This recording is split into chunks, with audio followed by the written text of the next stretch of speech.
Hello, children. We back, and we're gonna do a series of checking in on our friends. We're gonna see how they're doing. And this friend, this guy, is one of our bestest friends, and he's our partner at Linya Linya. Besides being super funny and witty, Ali is extremely intelligent and grounded. Plus, he used to work for the government. So I actually miss seeing him every day at the office. Because it's there, we get to rant about the news, all the shitty stuff that's happening. And even though he was part of the previous admin, I'd say he's still very unbiased. And at the end of the day, he's all for Team Philippines. So that's why we wanted to check in on Ali because we were so affected by the press con last night, another haunting press con. So we talk about that. We talk about toxic positivity, how the quarantine is affecting small businesses. And if you like this episode, listen to our previous episode with Ali, or you can listen to the Linya Linya show. He hosts that. It's also on Spotify.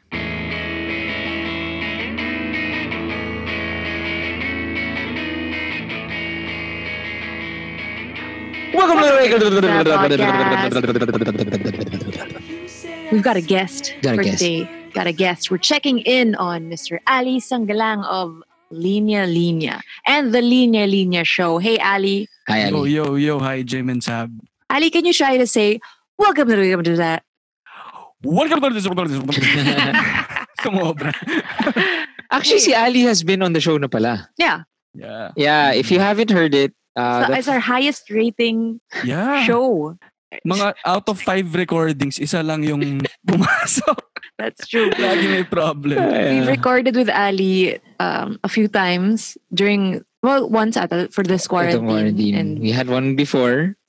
And then tapos Ali and his love-hate relationship with technology. Anyway, siguro if you haven't listened to that, you can listen to that previous episode on Spotify. You can also listen to the Linya Linya show. Yes. Yeah. It's on Spotify. And you can listen to the episode na I guested in. Ikaw hindi mo Hindi ko pa narinig yun. Merong dapat Jim. meron din tayo na tayong tatlo. Oh. Yeah. So it was just a week before the whole quarantine thing happened. Nung nag-record kayo ni Ali for the Linya Linya show. Yeah. So what do you guys talk about then? Wala. Gym. As in working out? About working out. Ang tawag dito, parang kahit ano. Passion pa rin, tsaka parang parang self, ano nga ba yun? Anyway. Nabitin.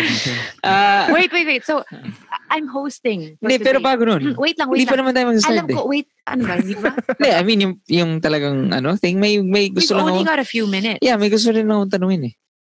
Okay. Ikaw, Ali, I just gusto ko siya kamustahin. Kaya nga, wait lang. Before that, we have to acknowledge the fact that there are other people watching. So I wanted to give a proper introduction. Who is Ali? Diba? There's gonna be a voice-over. Diba? Ikaw na. Magkaka-voice-over rin. Okay, bara.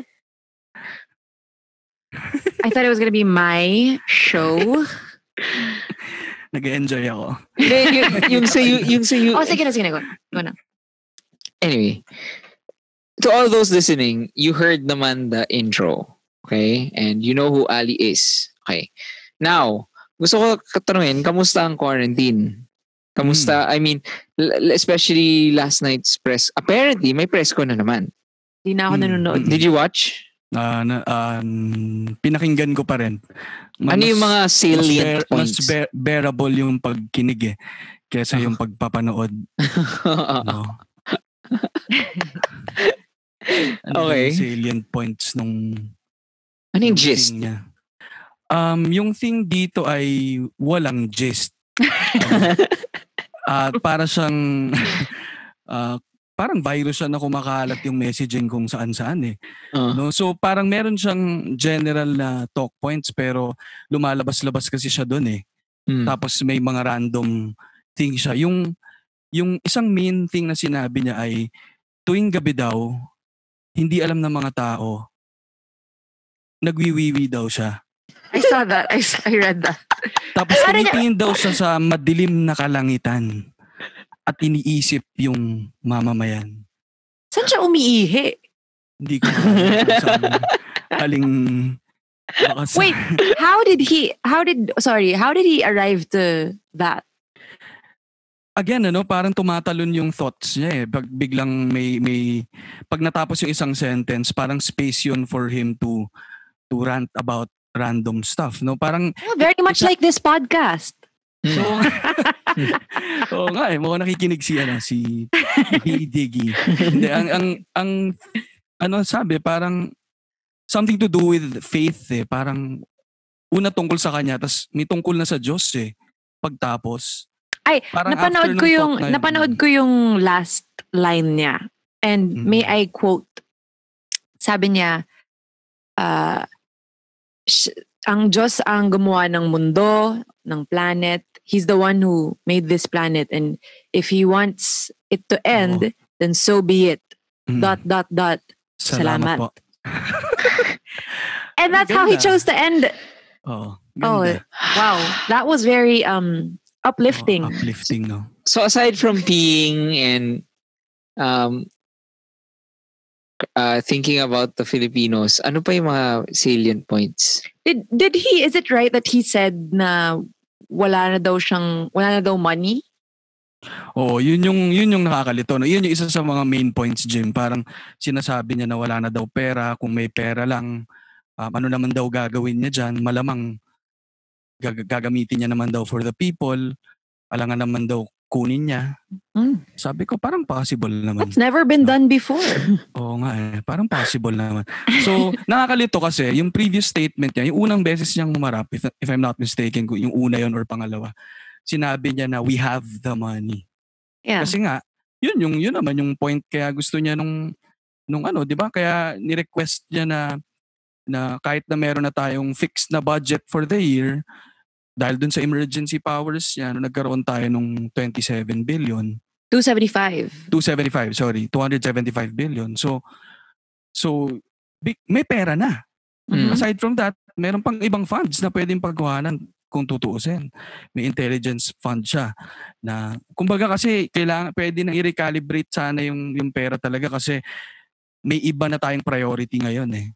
So nakakalito lang for the people, sinabi mo una may pera tayo. So medyo makakampante na yung mga tao. Biglang wala na ulit tayong pera. Wait, if I'm not mistaken, I remember during one of his press conferences, he said rin parang siya nang bahala sa mga rent natin and sa mga he said siyang na bahala. sabihin niyo sa akin ko yung landlord. Kung yung landlord daw hindi pumayag, ganyan. May isa pa siyang sinabi, Jim, na nasa tail end lang to ng statement niya, pero parang sinabi niya, sa mga may hirap, kung wala kayong mahanap na pagkain, maghanap kayo ng paraan. Oh no. Wow. Okay. The reason why I asked is kasi medyo advocates kami sa podcast na to na while it's important to be informed during this time, mas important you have to take care of yourself rin. So that's why we have been filtering and parang managing yung intake namin of news. Ikaw, kamusta ka with that? Especially yung profession mo requires that you're always on social media. How have you been managing it? Well, yun yung una yung context siguro medyo mahirap for me kasi yan yung work ko before, no. Karamihan sa mga nangyayari ngayon ay trabaho namin noon. No, so meron na akong natural na inclination with that. Nakainom na ako ng Kool-Aid ngayon, na hindi ko na mahirap nang tanggalin sa system ko. Pangalawa, kailangan niya talagang nasa social media ako every time bilang content creator and minamanage natin yung page. No, so nahirapan ako kasi nagpa-pop out yan eh. Kahit na minamanage mo siya, hindi mo sinasadya, makikita mo. And ako, I can't help but click. No, pero yung ginawa ko lately, parang iwas lang muna talaga. Parang kung wala munang important na kailangang i-post or naka-schedule na siya, tinatago ko yung phone. Literal na nilalagay ko sa drawer yung phone. So, ang hirap niyang hindi kunin kasi nakakabit yung work doon. Pero dinidisiplina ko lang yung sarili ko tapos tinatry ko ring gumawa ng ibang bagay. No, like yung mga bagay na talagang magtutune out ako, parang mag-focus ako sa isang bagay lang, like reading a book, ganyan.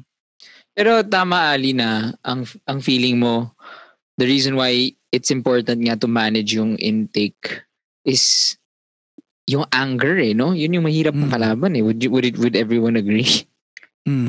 Yes. It's very triggering. And I've in my anger, I have tweeted things that I'm not 100% proud of. But of course, it's okay to feel these things. It's normal. And we are not perfect. Of course, diba, we've all, I think you, me, Ali, we've gotten messages from these trolls na ano bang ambag mo, ikaw na lang presidente, dahil mong alam. The point is, we didn't run for office. It's not our job.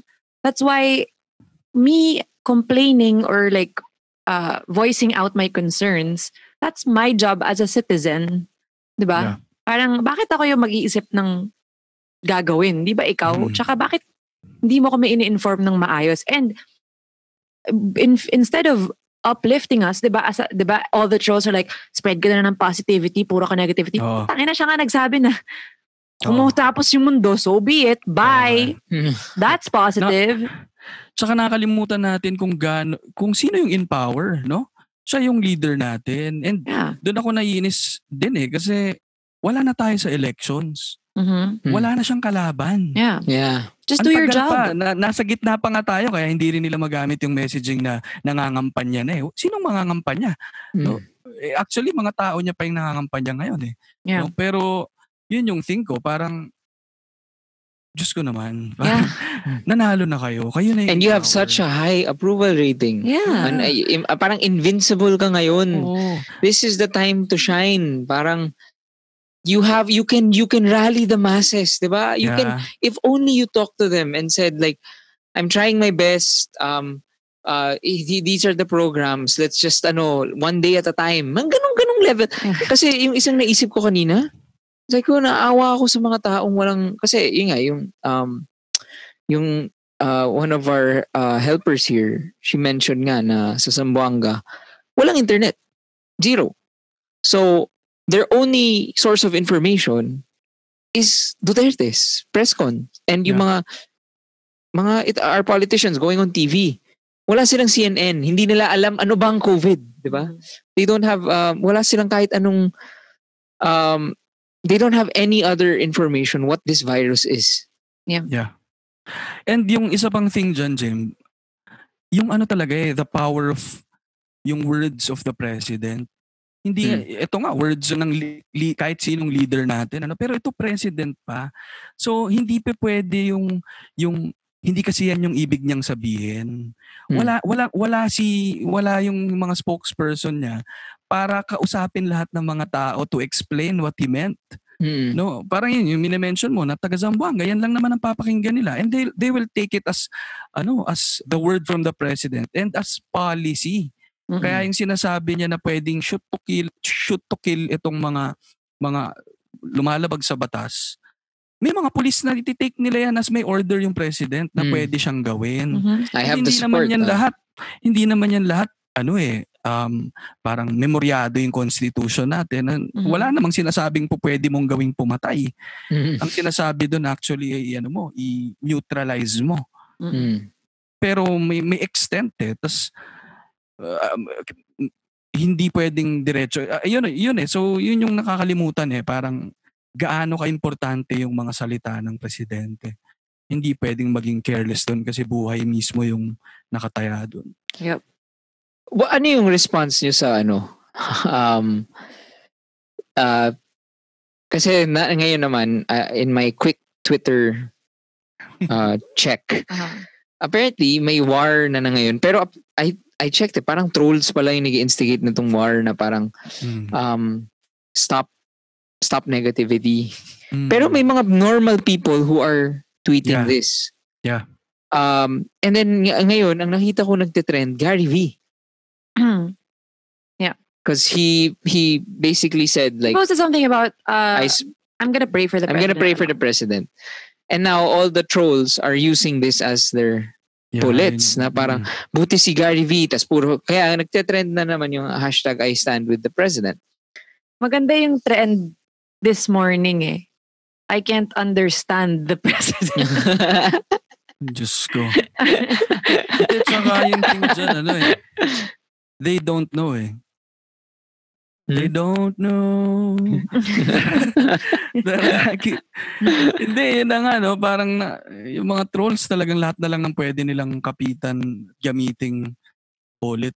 Ginagamit nila kahit hindi yun yung meaning eh. Strictly speaking, I don't think Gary V did anything wrong. He just shared his perspective, what he will be doing to handle the situation. Because obviously, he's like, I think he's parang, for me nga, nung binabasa ko yung tweet na yun, I was like, wow, I think he means he's getting desperate na. Instead of getting angry, i-channel na yung energy niya yun, papag-pray na lang niya si Duterte. Parang ganun, It's more of an advocacy for Christ. Yeah. Diba? Parang it's an advocacy for Christ and how to be Christ-like. Parang ganon. And ito nga from the moment he won naman, ang punto ko naman is, malamang, you are the president. There's, diba?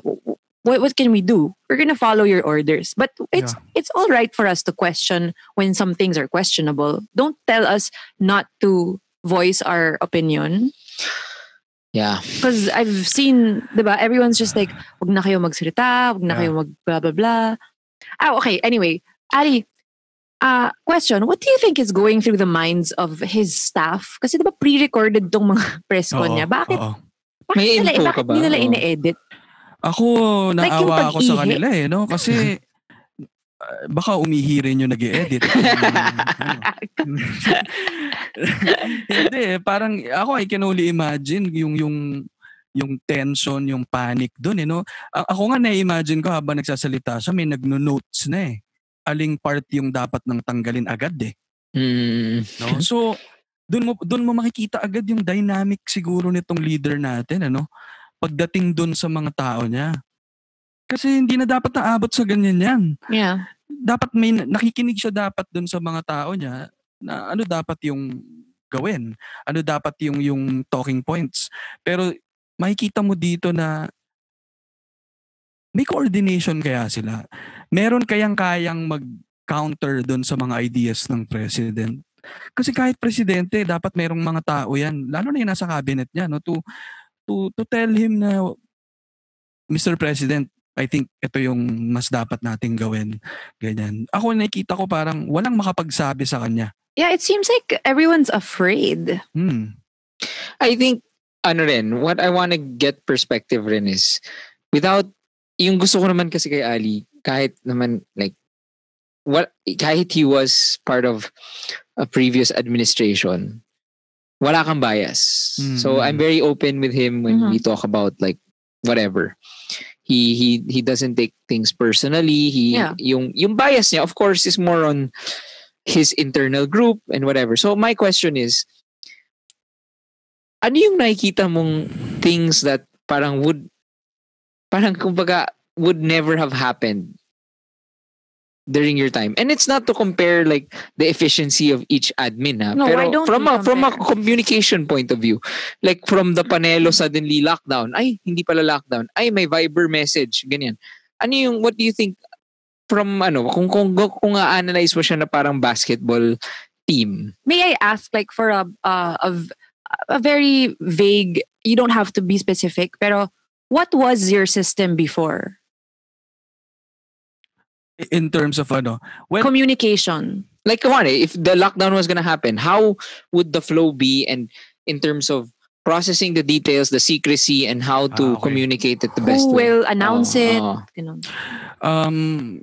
I don't know, correct me if I'm wrong dun sa mga makikinig na mas alam to, no? Hindi ko rin alam yung buong proseso, pero yung based lang sa experience ko, tingin ko nagva-vary nga per administration, Pero kunyaring may ganitong pangyayari, magmi-meeting, no? Kung magmi-meeting, kasama yung mga involved na secretaries, kung hindi man yung secretaries, yung representative sila, undersecretaries, magmi-meeting with the president, and pag-uusapan yung nangyayari, tapos nandun yung communications officers, no? Nandun yung spokesperson, nandun yung comms head, and i-collate yung salient points nung napag-usapan.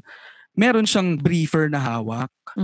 No? Yung briefer na to ay ginagawa ng mga staff nung communications secretaries, kami. So pwedeng merong transcription na pwedeng i-type down ng mabilis ng team namin, ita-type down nila yung mga napag-usapan, i-convert siya to a briefing to a briefing kit. Yung briefing kit na yon merong talking points yung presidente. Nandun na yung mga details, and lahat ng details na yon ay dapat vetted by the departments, meaning dumaan sa kanila and data-based and fact-based itong mga to. So may ganoong filter, may filter siya bago lumabas sa bibig ng presidente. Kasi yun yung last thing na gusto mo bilang isang communications group. Trabaho namin na i-filter, hindi in a bad way to, na tatanggalin namin yung mga na-gets yun na yun. Parang filter na sense na dapat mas maging klaro na to, mas maging simple na to. Kasi maraming language dyan ay hindi maiintindihan ng mga tao. No? Pagdating sa amin, paano mo i-simplify ito, paano mo gagawing mas clear para pag binigkas ng presidente, best communication possible. Yes. Yun. So to answer yung tinatanong nyo, kailangan talaga communications group na kayo, no? Kailangan may communication, kailangan may coordination, kailangan may clarity. Kailangan marunong kayong mag-communicate sa audience mo. Kailangan may Viber. Kailangan may Viber. Do you think it's because people are quarantined and told to isolate, that's why hindi sila sanay na digitally nagko-communicate dapat? Siguro they're always used to holding meetings in person. Ganun ba? Ganun ba yung nangyayari? Baka. Ewan ko sa inyo. Ako factor yun tingin ko, no? Pero it will all boil down to ano ba talaga yung gusto nung leader. Kahit paano yung medium niyan. Kahit paanong klaseng language yung gamitin niya. Kapag himayin mo yan, ano ba yung sinasabi niya? Yeah. Ano ba yung intent ng mamang to? Kasi tama eh. Na ito lang talaga yung gusto niya. Tama. Imaginein mo, if you think that in his press briefer may nakasulat dun na magdasal na lang. May nakasulat ba dun na kumakalat sa hangin ang COVID? Di ba? Because he said that. He said that it's airborne. Sinabi niya yan. Inulit niya ulit kagabi. Inulit niya ulit na airborne yun. So, tama, I think tama si Ali. No matter what the process is, at the end of the day, yun nga sabi mo, Ali, di ba? Parang kahit ganong kahirap kayo magtatrabaho, ang dami yung kung ano yung gusto ng CEO, kung ano gusto ng president, yun eh. Yeah. Yun yung execution. And it just so happens na ganito yung style niya, ganito yung this is what he thinks is a form of leadership. Yeah. And unfortunately, yun nga, nagkakagulo-gulo. Yeah. And yung isang thing pa dito, parang ang mahirap kasi, nagiging problem pa tong communication. Itong nagiging puzzle pa kung paano yung, ano ba yung talaga yung sinabi. Inaabangan lang naman kahapon na i-extend ba o hindi. No, parang wala doon sa sinabi niya kung i-extend. Kinailangan pang magkaroon ng isa pang statement pagtapos. Hindi in-announce. Hindi niya in-announce. Ang alam ko, hindi niya in-announce. So, yun, parang, ako ang point ko, Jim, parang, and Saab, parang, imbes na makatutok na tayo sa main problem, pinoproblema pa natin to. Yeah. Itong pagsasalita niya, itong mga words na sinasabi niya, itong distraction na meron siyang flavor of the day, no? Meron siyang particular person na titirahin. Parang, ito ba? And, ako parang, yun nga gusto ko ibalik to, it's not as if gusto nating mag-fail siya eh. Tingin ko nga, we're all part of the same team. Yeah. It's just that, ito yung team na meron tayo. Yeah.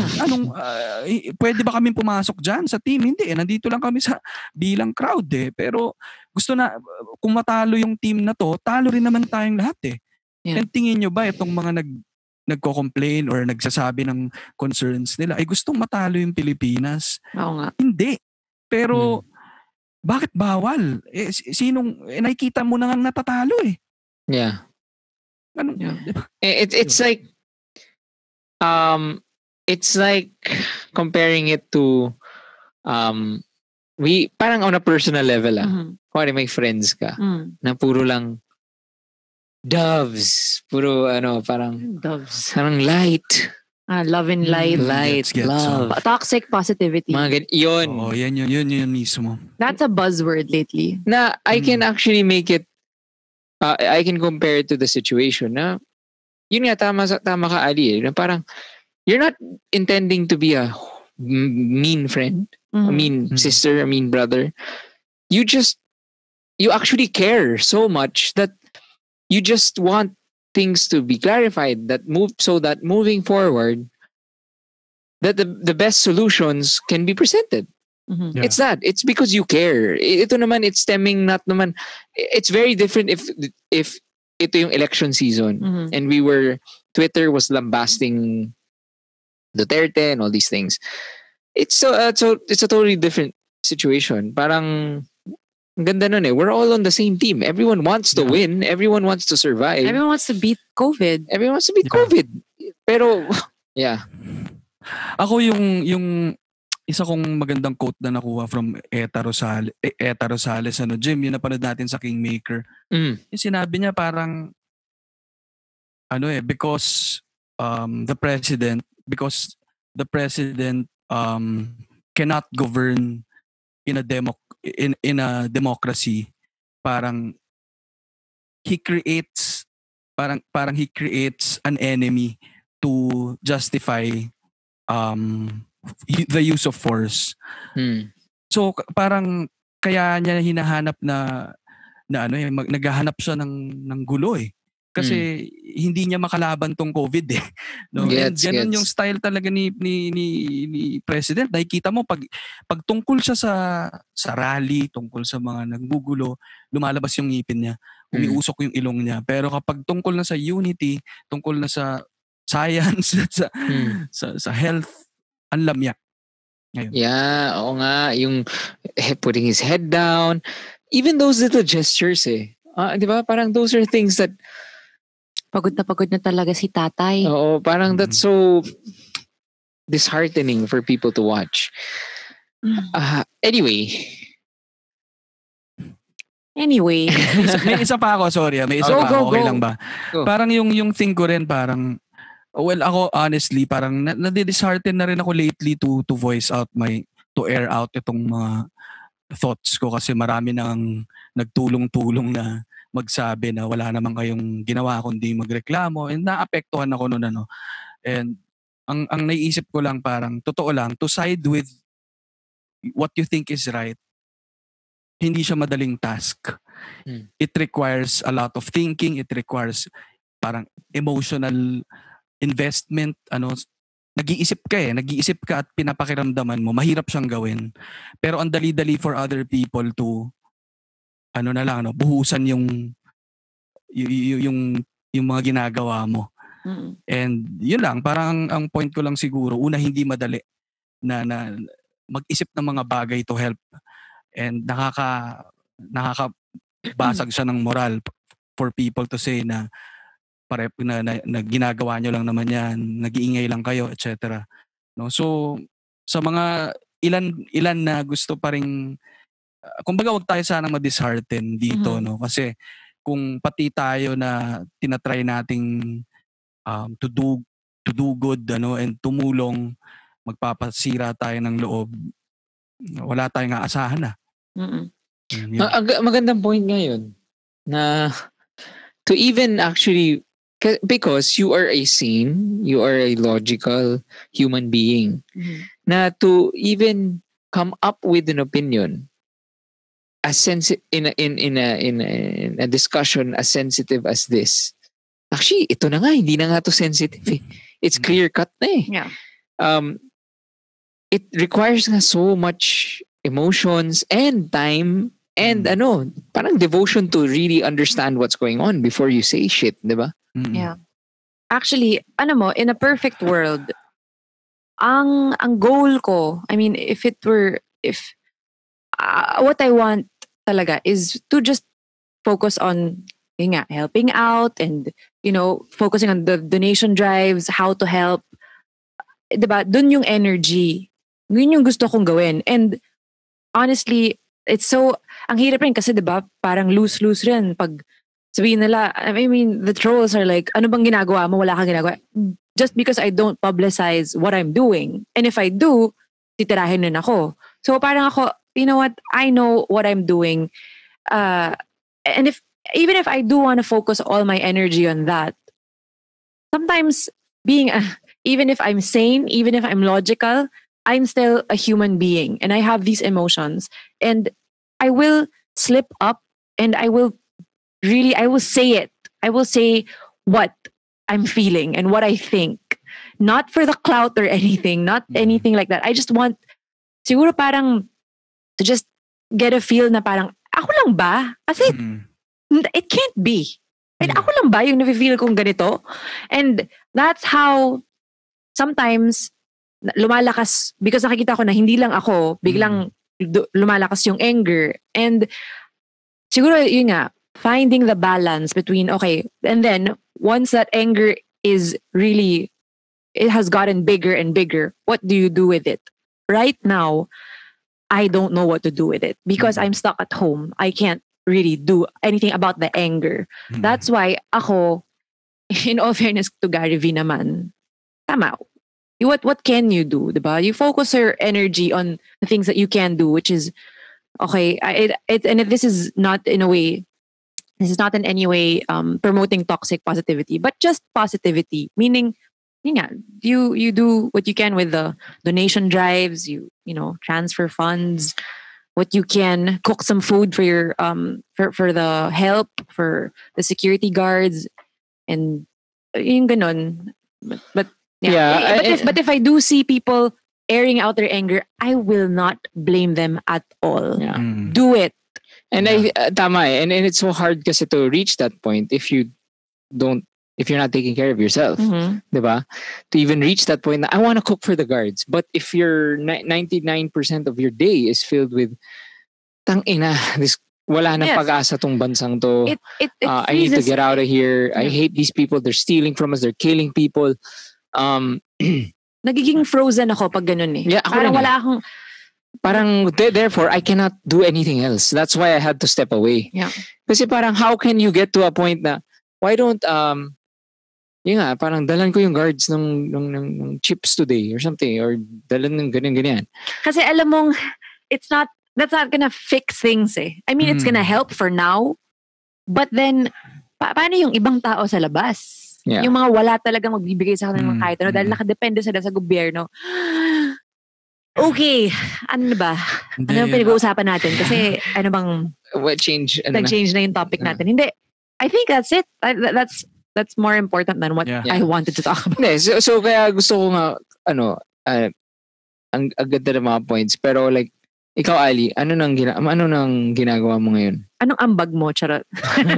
Di ako, bago yun, James, parang iniisip ko lang, sino ba tayo pagtapos ng lahat ng to, no? Sino ba yung magiging tayo pagtapos ng lahat ng to? And yun yung tingin kong mahalaga eh. No? Hindi kailangan ikaw yung nandun sa labas to, hindi kailangan maging frontliner ka or kung nasan ka man ngayon, anong social class ka man, may sarili-sarili tayong ways to help. And siguro kung ano yung kalalabasan ng character mo pagtapos nito, yun yung magiging mahalaga pagtapos kasi yun naman yung magdidictate sa bansa natin kung anong klaseng mga tao yung nandito. So, yun. I mean, kaya may iba-iba lang tayong ways of helping, no? And hindi kailangang ipag-compare yung mga yun. Kung nasa tamang attitude and mindset ka and behavior ka, okay na yun. Yun. So, ano bang ginagawa ko? Anong ginagawa ko everyday? Ano ba?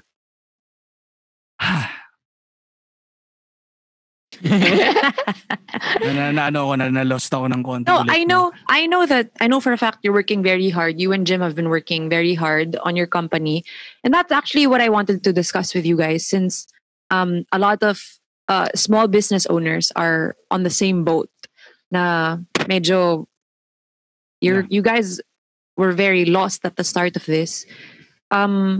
What has changed?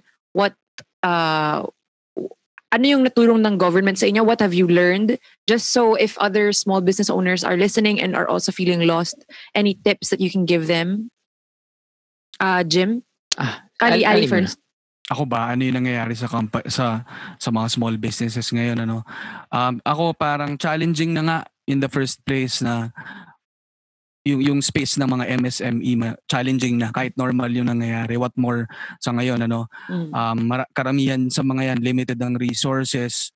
Yung iba prepared for a rainy day, for a rainy season, pero yung iba hindi ma-afford yun. No? So paano pa ngayon na parang winter has come. And ito na yun. And hindi gaano ba katagal to? Gaano katatag yung company nyo, yung leaders nyo, and yung members nyo. No? So malaking challenge to for parang first in line yung mga small businesses, no. And so anong mangyayari, no? It's either tingin ko pagtapos ito may mga madidissolve, may gagapang pagtapos ito, meron ding mas lalakas pa pagkatapos nito. So yung iba by choice, yung iba walang choice. No, so yun. Ako nga, one way to see it is seeing it as rin a human being. Na this the thing that we're going through is so Wala ka na sa... this thing that we're going through is completely kakaiba. It turned the world upside down. Therefore, whatever you do during this time as a person or as a company will define who you are after when it's done. So the way you treat your employees, the way you treat the way you view the importance of money versus livelihood of people, taking care of people, that will define who you are as an entrepreneur. And kami ni Ali, at the start of this thing, we agreed. Actually, even before this, we always said na galing kaming corporate and we will try to avoid all the pains and all the kumbaga yung mga mali na nakita namin sa mga jobs namin in linya-linya. So yun, ako to answer your question, it's really a test of what your company is made of. Kaya nga nakakatawa, ang daming nagsasabi, diba, ang daming hanash ng mga core values, mission, vision, ganyan. But in actuality, kami ni Ali, talagang sineryoso namin yun when we started this. Because those are the things that really will define you on a day-to-day basis, that will prepare you for something as crazy as this.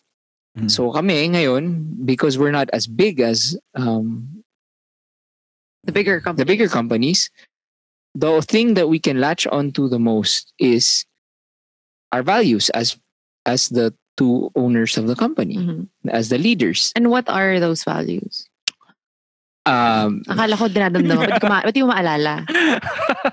Inunahan ako ni Saab. Tatanungin ko, pwede pa i-enumerate niya, Jim. Ano nga ba yung vision? Hoy, for example, adaptability, compassion, fun. Those are our three main. So, yun, compassion. We have been doing everything we can. And remember, from day and night, from a retail brand that sold shirts, hindi na kami ganun. Yeah. Hindi na kami ganun. We're Malls are closed. We're not selling stuff.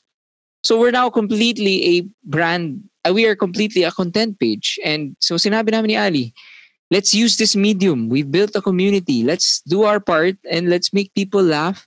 Let's give them hope through art and your words. That's great. Yeah. So the quarantine has been extended. Post-quarantine,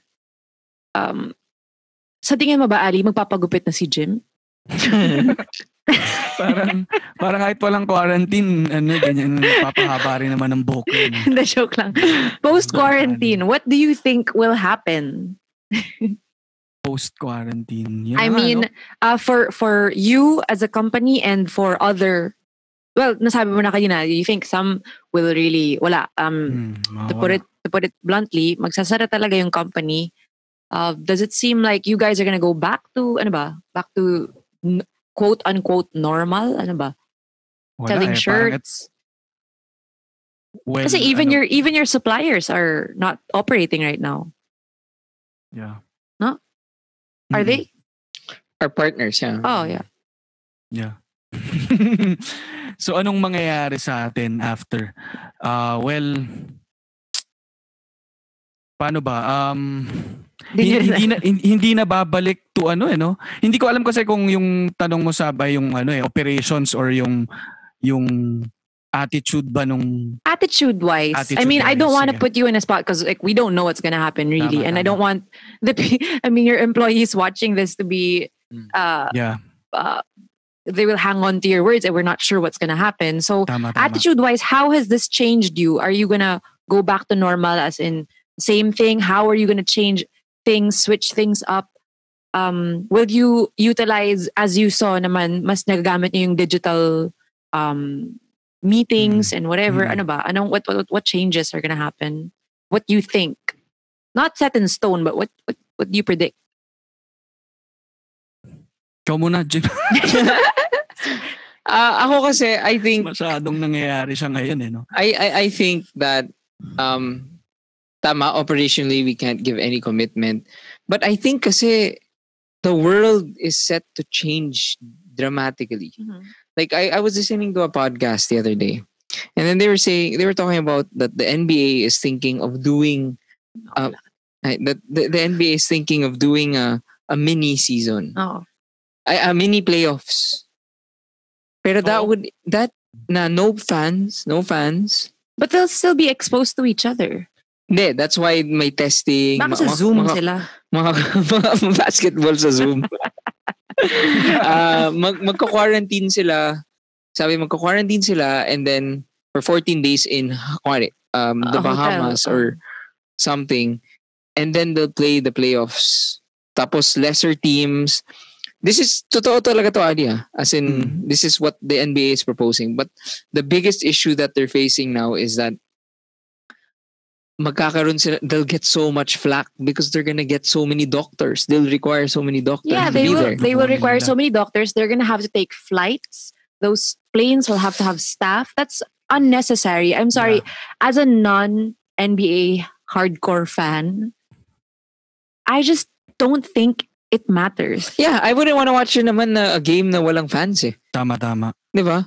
Anyway, sorry. Okay na lang. Hindi, yun yung nangyayari ngayon. Okay na nga sila. Yun yung nangyayari ngayon. Nagtutukay sila. Oh. Pero iba namang skill yun. Pero ito, so anyway, my point But is... But ako, honestly, NBA, sino ka ba, Charot? Ne. NBA, hello, pwede ba? Just stop. Wala kang kailangan bigyan ng corona ngayong season. Ako, ba yun? Corona. Yun, galing. Yan ba yan? Linya-linya. Ililinya natin yun. Oo nga. Huwag mong bigyan ng corona ang players mo. Kalaban ng corona ngayon. Kalaban ng corona. Yun, di ba? I should work for them. Huwag i-claim ang corona. Sige na, okay na. Kailangan ba tayo agawin yung kailangan mo agawin yung... Ina-edit natin para atin. Ang point ko was, it's gonna be parang we imagine na parang, the other day nga I suddenly thought like, seryoso ba to? Na parang, tomorrow, pupunta na ako sa mall. Kung tomorrow, wala na. Sabihin, the curve has flattened, blah, blah, blah. Pupunta na tayo sa mall. Pupunta na ba tayo sa gigs? No. Yung gigs pa lang, yun talaga yung, I'm sure, like, my God, imagine mo na sa route ka, tapos kahit 20 people lang, tapos may nag-uubo. No. So anyway, my point is, I think, what this will do for business owners is one, an appreciation for their people. An appreciation both positively and negatively. Appreciate positive in a sense na, oh man, these people are in this crisis are so fiercely loyal. I mean, kami sa Linya Linya, we're very, very proud that most of our, I mean, almost all of our people are like that. They're very loyal and they really want the company to succeed and therefore their character is shown. Also negatively, na you see, okay, pag ganito, in this horrible situation, ganun ang response. Therefore, okay, this is how we evaluate you. And also, I guess, yun, appreciation for people, appreciation for, appreciation for the hardships that we were going through before. Na parang, wow, those were pretty easy compared to this. So therefore, iba na yung magkakaroon kami ng freshness in terms of dealing with problems. And lastly, I'd say it would be parang understanding how important the day-to-day things are even more. Kasi to end my TED Talk, ang pinakakalaban sa ganitong sitwasyon is cash flow. Because ano ibig ng cash flow? Cash flow is basically the management of the money coming in and coming out. Okay. And if you are a company with a healthy cash flow, you can weather a storm like this. Because kasi wala nang pumapasok. Oo, therefore kasi may nakatabi ka. Yung sabi ni Ali kanina. So anyway, I think like lahat ng mga ginagawa namin ni Ali in these past few years, ako yun yung na-appreciate ko. Yung mga discipline na build namin, na-appreciate ko lalo na parang thank God na we yeah, sobrang bilib ako sa inyo. Yeah. Talaga kasi I mean, not to. I don't know what happens like every day, in the office or ano. I mean, in the company. Actually, wala nga akong alam kahit ano. But yun, pero sobrang bilib ako kasi nakita ko, I see what has been happening now that Jim has been working from home, and you guys are. I believe na the time will come na, oh my God, I don't know how to fucking end my sentiment. I mean, they was the ones. So I mean, I'm very proud of you guys, and we will. Thank you. We will handle this. Kasali ako kahit wala akong anak. Oo naman. Bayaran niyo na ako para sa image ko, ha? Hindi, ako naman yun yan, no. Again, mababalik dahil nangyari lahat na to, parang bumagyo talaga, no, and mababalik ka lang sa mababalik ka sa bahay mo, no. Uwi ka talaga ulit. Tapos titignan mo ulit yung main, yung core ng bahay mo, no. Bakit? Para kasing past few years, parang nag-expand ni Jim. Yung brand. Hindi lang yung mismong stores, pero yung brand mismo. Tapos, syempre, dahil nandun ka na sa mas malawak na space, nakakalimutan mo yung pinaka-core, yung pinaka-gitna. So, dahil parang kinailangan mong mag-step back dahil may nangyayaring bagyo, mababalik ka dun sa gitna. And nandun ka sa gitna, marami kang oras ulit isipin, no, na bakit ko nga ba ito ginagawa. And nakita natin na napatibay niyo yung foundation ng bahay niyo. Yeah. Which is why, parang imagine mo na lang, other businesses now, they have to fit, yung mga decisions that they're making are pretty crazy. Like parang it's a matter of, will the business stay alive or will I risk the health of my employees? Yun yung mga question, yun yung mga challenges na will I can I handle, especially maraming mga dito, lalo na dito sa Pilipinas, maraming mga companies that are situated in their personal homes. Yeah. So imagine mo na lang na the business is in a house. may mga relatives ka doon, may edad, tutuloy mo yung operations, meaning people will come into your house. Yeah. Those are questions that people are facing now. Especially those who are just starting out. Ako nga, yeah. And I think when you say starting out pa, kasi kuwawa yung mga yung mga, go lang. I mean, millennials kasi, diba, we're all about startups and, you know, and makikita mo talaga na, gosh, we didn't know this was gonna happen. Yeah, and imagine mo na lang, I saw, literally, last week, when I went to buy medicine, may restaurant akong nadaanan na nandun pa yung ribbon ng just, parang opening day. And I remember, nag-open yun the day of the lockdown announcement. Shucks. Imagine mo yun na you spend months preparing, you hire people, ganyan. Tapos, makikita mong ganun. Yeah. Biglang wala na lahat. So, yeah. It's pero again, at the end of the day, it's a true test of character. Yeah. Ay. All right. With that said... Sorry, wait lang. No. May closing statement ako. Oh, shucks, nakalimutan ko. Ay. I was gonna say something. Okay. So if you guys, the people who are listening, people who are watching, if you want to stay positive, not with the virus, but if you want to keep positive, I would encourage it, but also please don't be snarky towards those who can't really do that right now, can't afford to be positive right now. They're going through stuff, we all are, and I think understanding and compassion trumps your love and light. Kasi isipin mo na lang, Saba, there are some people na mag-isa sa condo, or sorry, may mga tao na mag-isa sa condo, walang kaibigan, walang makausap, social media is their dinner table. May mga ibang tao naman, yung pamilya nila, sobrang di sila, yung core group nila, completely different opinions, they have to voice it out. Yeah. With that said, I just want to say na if you like Linya Linya, if you've ever bought a shirt, help us out. Not help us out. Help out our.